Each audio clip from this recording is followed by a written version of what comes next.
Кечээ күнү Коопсуздук кеңешинин жыйынында шайлоону кантип өткөрүү маселеси каралды.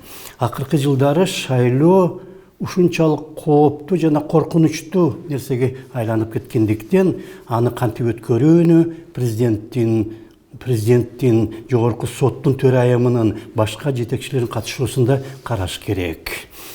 Президент алардан шайлоону ачык жана мыйзам чегинде өткөрүү талабын койду. Бир жагдан караганда бул акылга сыйбаган нерсе. Мисалга мектептин директору окуучулардан силер окугула, ал эми мугалимдерден силер окуткула деген талап койгон сыяктуу. Бирок биздин коом ушунчалык бузулуп кеткен, жөнөкөй адам, жөнөкөй жаран, шайлоочу ак ниеттүү аракеттениш үчүн эң жогорку деңгээлде чечим кабыл алыныш керек болуп калды.